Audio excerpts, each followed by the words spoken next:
I'm here today with Brian Willingham, author of Soul of a Black Cop, this year's One Book, One Community book for the Public Libraries of Saginaw. Brian's also a Flint City Police officer. So welcome, Brian, and thank you very much for joining us. Thank you for having me. I'm very honored to be here. Well, we're honored to have you. Very honored to have you. As I read your book, a lot of different thoughts and questions and things came to my mind. I found Soul of a Black Cop an interesting contrast between what seems to be a very stark, cold reality, yet the compassion and hope that exists. Mainly your compassion and hope for the area that you serve.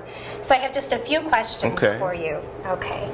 Thousands of policemen and women across the nation are experience many of the same things that you experience on a daily basis. What motivated you to sit down and write Soul of a Black Cop? Well, I think you touched on the key word was a compassion, and for me, as a Christian and also now a minister, also, Christian values, a call for us to be compassionate, about people that are in less fortunate situations than we are. Prior to really growing in a spiritual way, I was a big reader of African American literature. Okay. And so I had always read the different authors that talked about Black life in Harlem and those types of things in the 1950s, and so from reading a lot of African American literature, Black life stuff, it really made me curious. If I were to really try to take a sample of what Black life in an urban setting was like now, through the eyes of somebody that was Black and from that area, from that community. And so that's the long version of how I came to do it. Okay. You're right. Good. So it started a long time ago, didn't it? It did. And I took a year actually of just because I didn't know what I would see, what different things I would see. So I took a year and actually just kept a diary of different things I would experience. And I began working with an editor to just really develop the stories that you see in the book. So I tried to do a year long sample, so you would, because there's so many different things that affect policing, the weather, and so I tried to really cover a year period so you could have, I guess, everything that would affect human behavior and whatever, you'd have a full sample of different things there. So well, you experience a lot. And that leads me to my next question. After being exposed to so many different experiences, many of them negative, because you talk a lot about petty crime, poverty, homicide, neglect, drug addiction, and we've already mentioned your compassion. How do you remain so compassionate? What is it that drives you to want to listen to people's stories and understand their stories? Well, I think some of it, my background, I came from a single parent background where there was a lot of violence in my home. I saw. You mentioned that in the book too. That my mother in particular, I saw a lot of violence in my home, and I think when people suffer that way, it makes them become compassionate to other people who suffer. And then, that suffering I found over a period of time is actually, in a spiritual way, is transformative, because you suffer, you cry, but, it actually, something that I didn't know was going to happen, it actually, transformed me, and I actually grew, to a place from that suffering. So. And from that compassion, it brought me to another place too. To a good place. Yeah. Well, I think it's a wonderful thing that you do. Wonderful. You refer often to the area you patrol as urban Black America. What do you, Brian Willingham, think is at the root of what you experience in urban Black America? And see, at the time, even 10 years ago, I looked at it even from a black perspective. But urban now, even 10 years later, is now encompasses not just poor black people. Right.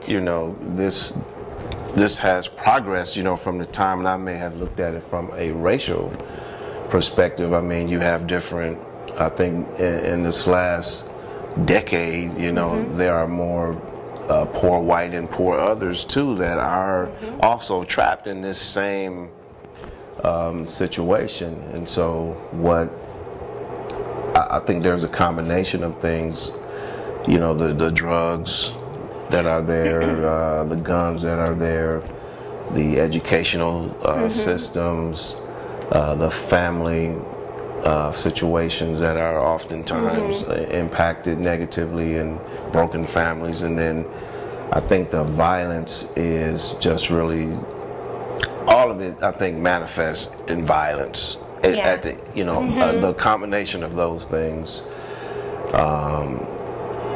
of that inequity, because not all racism, it's just inequity. Right.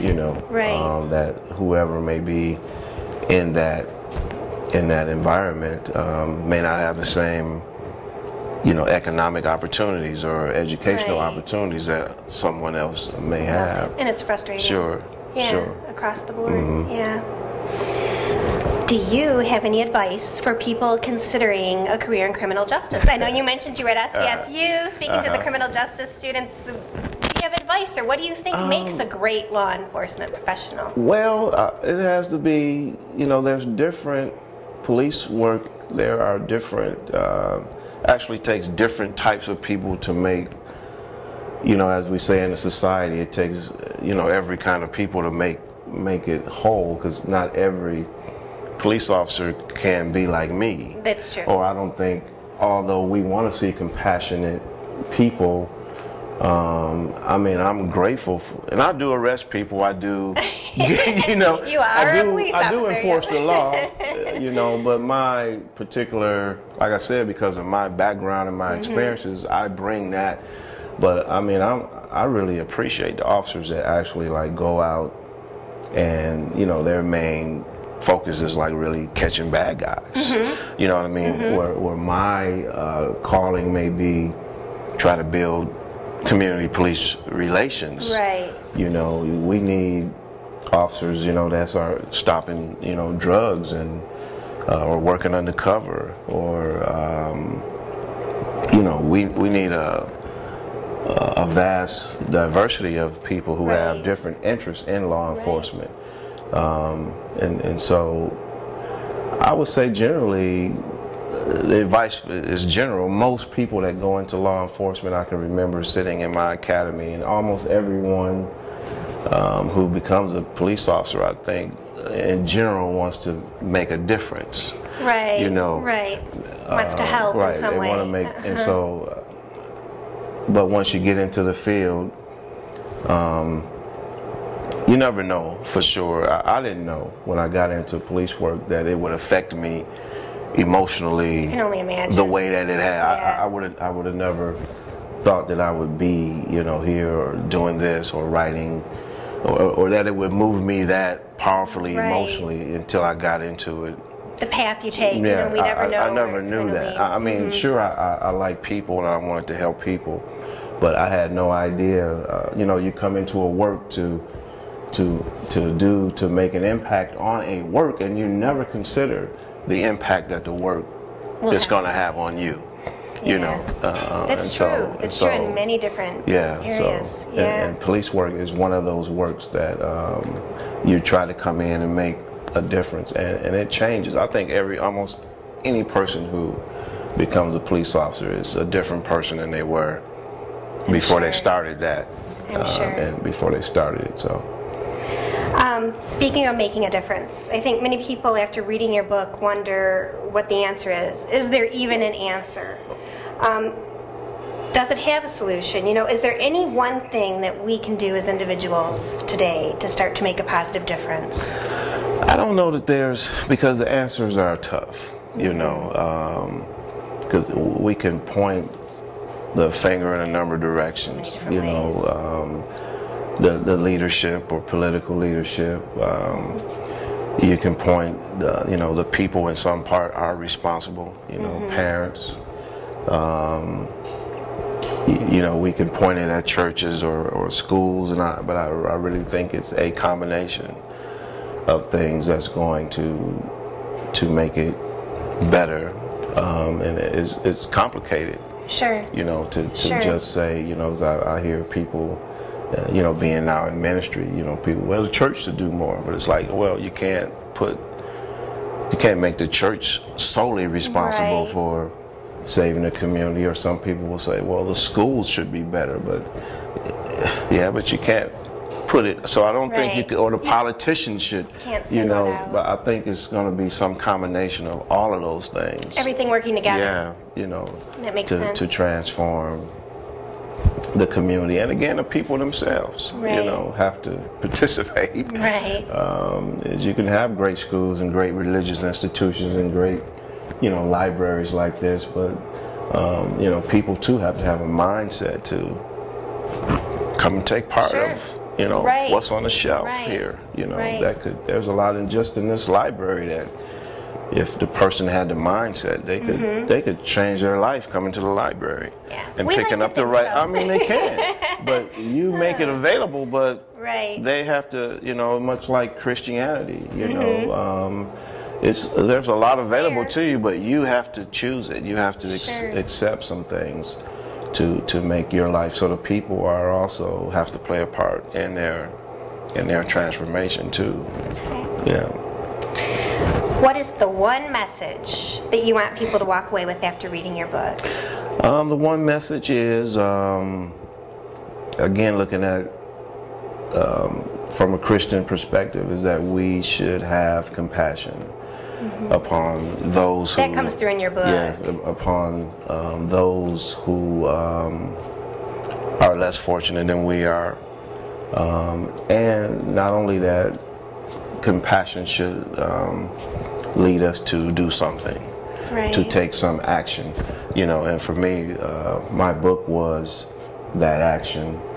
Knowing that, my one person writing a book is not going to just change this whole situation, but that was my action. That I said, I'm willing to do this, and hopefully when students, you know, there's a lot of students are reading my book, I just hope that we could produce